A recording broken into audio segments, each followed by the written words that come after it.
So if things accelerate at 9.8, we would say in physics, we call this the acceleration of gravity. And we call it g, little g. So little g equals, we usually say negative 9.8 meters per second squared. Okay, that's a number you can memorize, but what does it mean? We dropped this, and Anusha was the first person ever to catch it.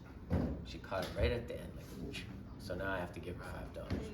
But she didn't catch it the first time or the third time, only the second time. I think she knew I was gonna drop it. She has good powers of anticipation. So maybe like $2 and like $2.50? No. I'll get you a scone. How about a scone at the No, cafeteria? it's for her birthday. It's not a good Really? Yeah. She's gonna buy me a cookie. $5. Yeah. No. It's a good cookie. It's because she's my best friend in the whole Okay, that's fair. That was so cool. We can do that. Never seen that again. Let's round this to 10 for a sec, okay? And let's say we are up on a cliff. We're all standing up high on a cliff, and we drop a pebble. Right at the instant you let it go, how fast is it going?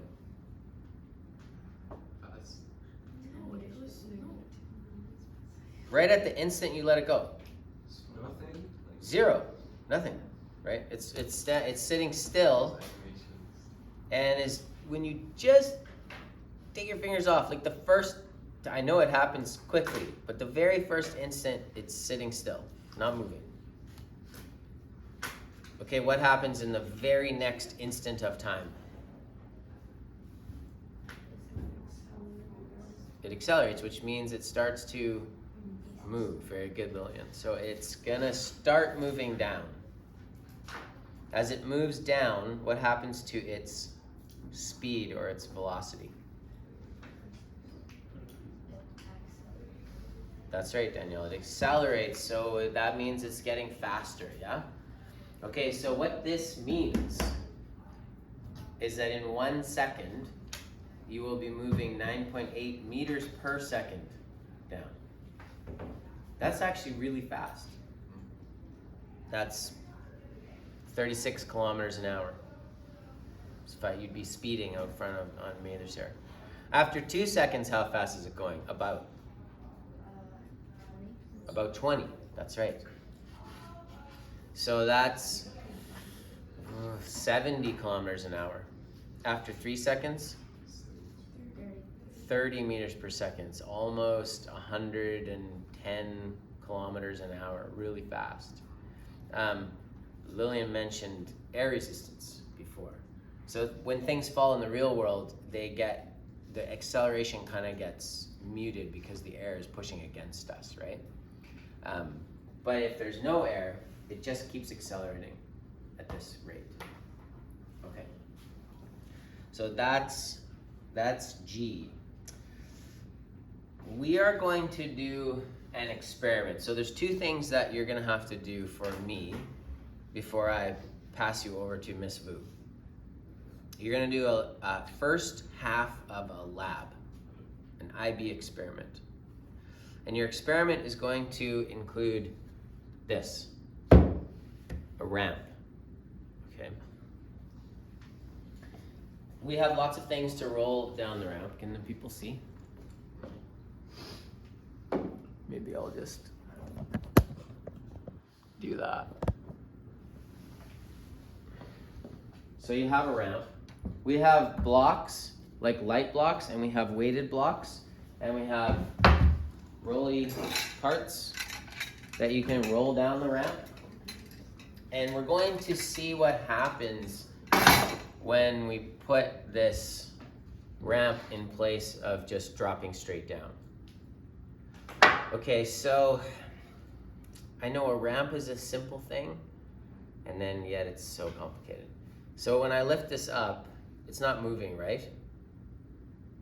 Yeah. What's keeping it from moving? The ramp is keeping it from moving? Gravity is keeping it from moving. Ah, who said friction? Danielle, thank you, and Lillian. So yeah, Winston is right too. There's a force of friction, so if I move this up, right now it's not steep enough. The gravity is okay, I have to say this properly. Gravity doesn't change. There's something else that changes. And when that becomes less, when the friction is less than the downward force on the ramp, then it slides off. Okay, so we got to think about this a little bit here. If you have a ramp that's sitting flat, you have a block on there. Is it moving? Why not? Because it's flat? Okay. There's no force to pull it down? Is gravity not pulling down on this right now? Yeah, but the ramp is also pushing it up. The only reason that this is not accelerating at 9.8 is because there's also a force pushing up. So if you have gravity pulling down on the object, but this is not accelerating, there must also be an equal and opposite force up. So think about it with you right now. Why are you not falling right now? Because you're sitting on a chair, right? That chair is exerting a normal force up on you. So, we're gonna have a bench. Who wants to sit on the bench? Okay, Mohammed's sitting on the bench. He's gonna be like this.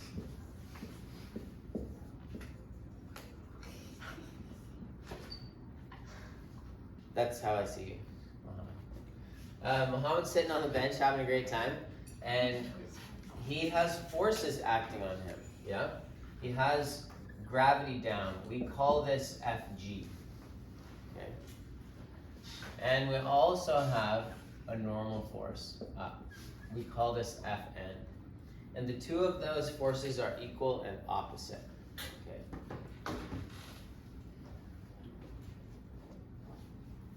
A physics drawing would just look like this. We would reduce Muhammad down to a square. Because we're lazy, okay? And we just say this is Fg and this is Fn, and those two forces are equal, okay? With a ramp, something very interesting happens. And this is being videoed, so you can watch. Oh, can they see the board? No. We better change this then. That was a weird view. Okay, so that's gravity pulling down, normal force pulling up, and if you're sitting still, those are equal, and there's no net force on those. I'm gonna erase this now.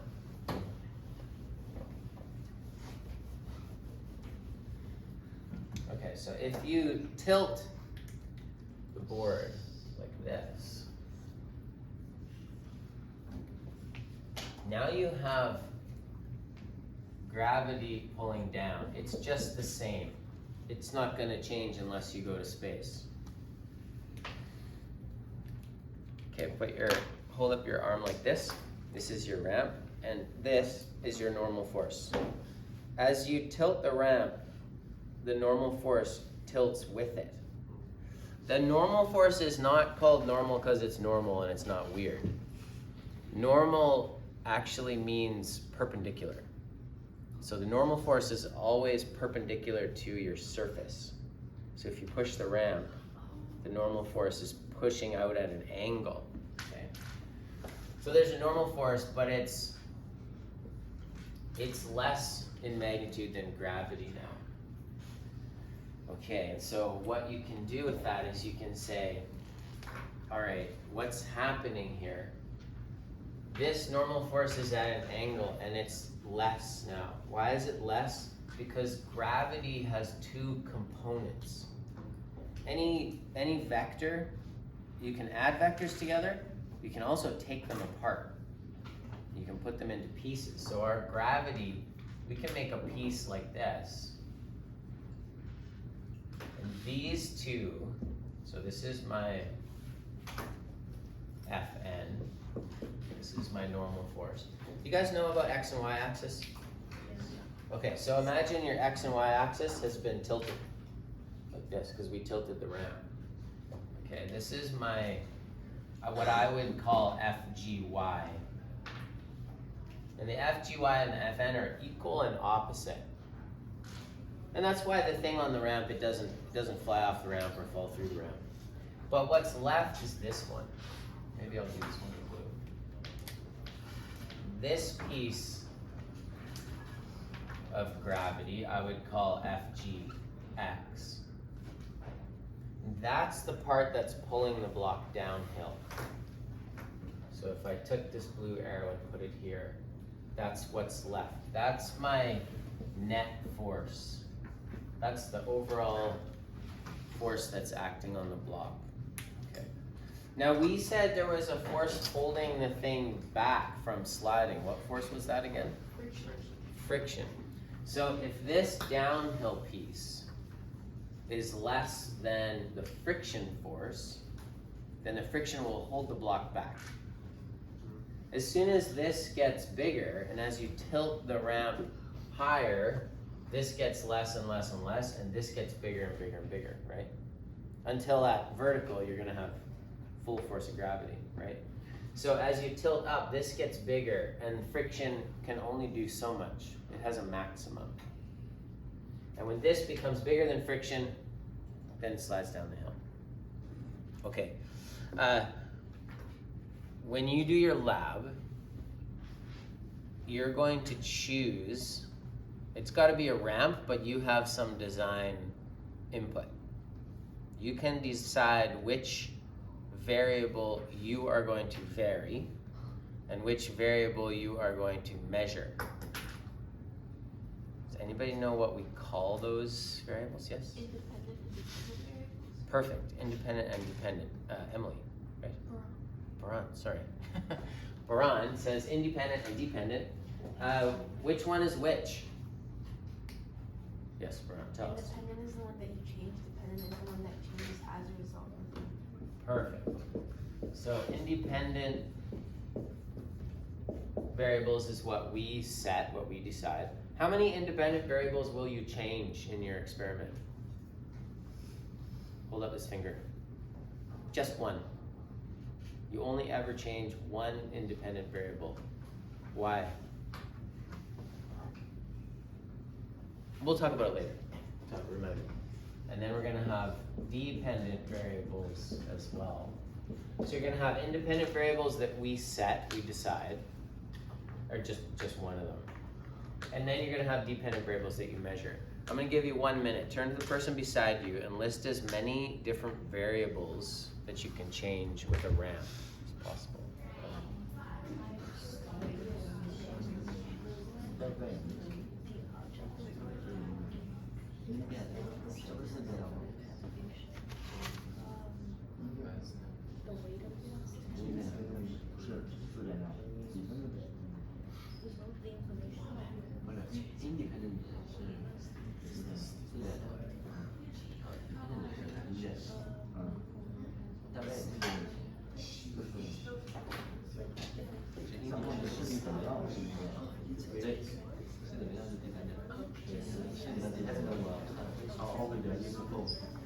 Okay, I'm gonna let you go here in a few minutes to go and get yourself ready for school.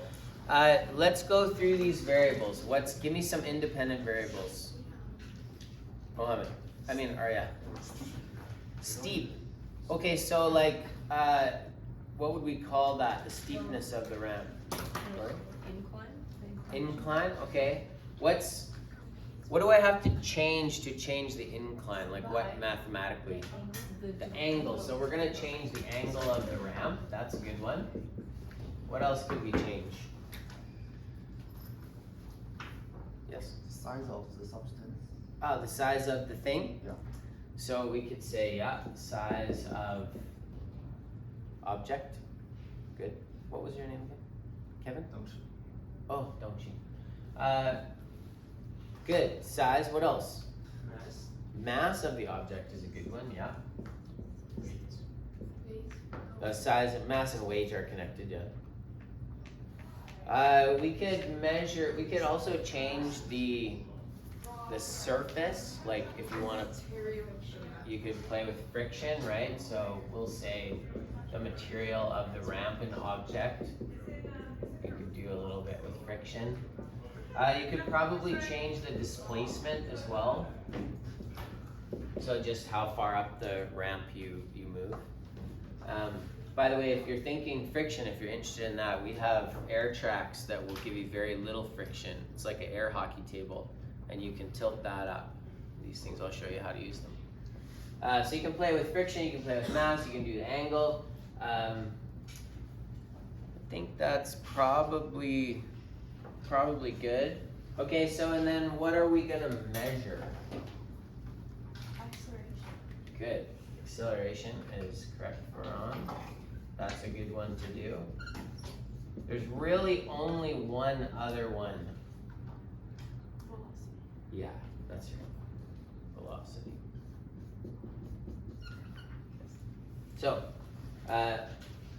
next time, I would like you to come with some ideas of what you would like your lab to be.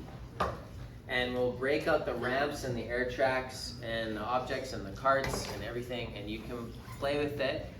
How many of you have Logger Pro on your computer now? Do you even know what that is? You guys do? Okay. It's probably a good idea to get, you're gonna do this in partners. You can do it by yourself too, but you can do it in partners. Good idea for at least one of you to have Logger Pro on the computer. It'll be helpful. So if you're having trouble, bring your computer next day. And we're gonna play next day. So we're gonna do the ramps, we're gonna measure, I'll show you how to do the Logger Pro, and you're just gonna try to get your setup going. The other thing, other than that half lab, we're gonna do a quiz. And your quiz is going to be on vectors.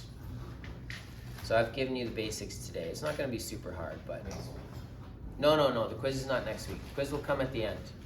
But I'm going to give you some practice. I'll post on the classroom. So if you have questions about that, you can bring that next day too. Thank you. You listened very well today, and I will see you again next Wednesday morning.